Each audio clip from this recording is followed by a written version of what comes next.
নমস্কার বন্ধুরা, শুভ নববর্ষের আগাম শুভেচ্ছা জানিয়ে আমি আজকে রান্নাটা শুরু করছি। আজকে আমি রান্না করছি পটলের ঝাল। আর দেখতেই তো পাচ্ছেন কিচেনটা আজকে আলাদা। আপনারা এতদিন দেখেছেন হায়দ্রাবাদের কিচেনে, আর আজকে আমি কলকাতায় রান্না করছি। যেহেতু আপনারা আমাদের ভিডিও দেখেন, অনবরত লাইক করেন, কমেন্ট করেন, তার জন্য ভিডিওটি বানানো।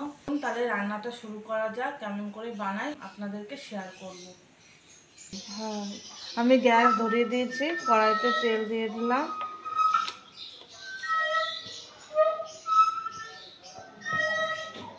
এদিকে কড়াইতে আমি তেল দিয়ে দিলাম, গ্যাস ধরিয়ে দিয়েছি। এদিকে আমি পটলের খোসা ছাড়িয়ে নিয়েছি। পটলের পেটগুলো কেটে নিতে হবে। তো কী করে কাটতে হবে চলুন আপনাদেরকে আমি দেখাই। প্রথমে আমি এই যে চাকু দিয়ে এইভাবে ঢুকিয়ে এই পাশে একবার আর এইভাবে একবার, এদিকেও এইভাবে আর এইভাবে কাটতে হবে। কেটে নিয়ে তেল গরম হয়ে গেলে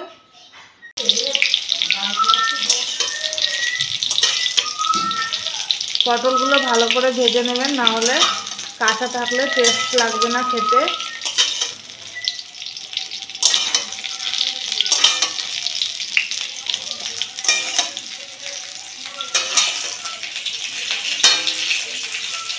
আমি ঢাকনা দিয়ে দিলাম, তাহলে কী হবে, পটলগুলো ভালো সেদ্ধ হবে।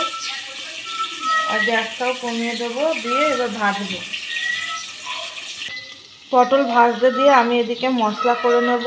তো মশলা করার জন্য আমি নিয়েছি পোস্ত আর সর্ষের সামান্য পরিমাণ নেবেন, নাহলে বেশি হলে কিন্তু তেতো হয়ে যাবে।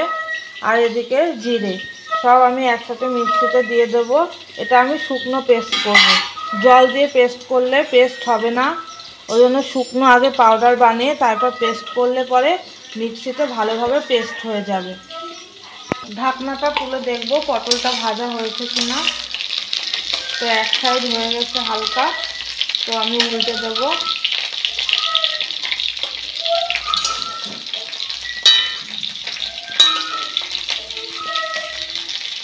আবার আমি ঢাকনাটা দিয়ে দেবো। কারেন্ট নাই, তার জন্য আবার আমাকে শিলনোড়ায় বাটতে হচ্ছে। আর আমি 3টে লঙ্কাও নিয়ে নিয়েছি সাথে। তো আমি মশলাটা বেটে নেব।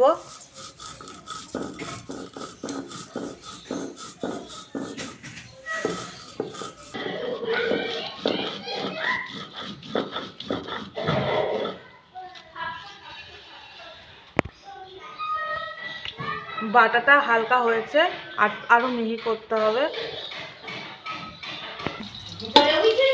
দেখুন বন্ধুরা, পটল ভাজা হয়ে গেছে। এবার আমি মশলাটা দিয়ে দেবো।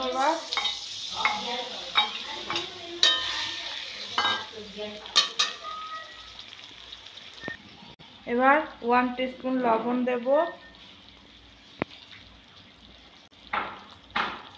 হাফ টিস্পুন হলুদ, আর দেব হলো কাঁচা তেল, অল্প একটু কাঁচা তেল দেব।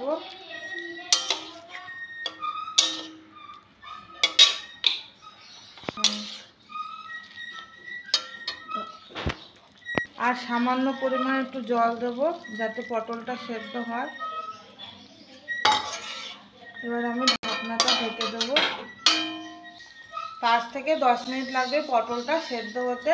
আপনারা মাঝে মাঝে একবার চেক করে দেখবেন যে পটলটা সেদ্ধ হয়েছে কিনা। পটলটা ঢেকে দেবো। দেখুন বন্ধুরা, ঝোল শুকিয়ে গেছে, মশলা থেকে বেশ সুন্দর তেলও বেরিয়ে গেছে, আর পটলও সেদ্ধ হয়ে গেছে। তো আমি এবার এটা নামিয়ে দেবো।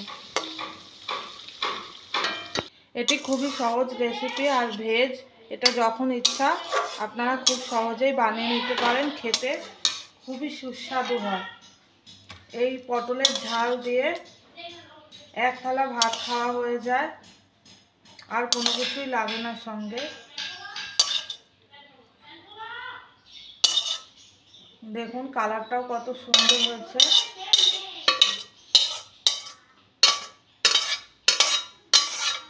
খুব কম সময়ের মধ্যে এই পটল পোস্ত রান্না হয়ে যায়।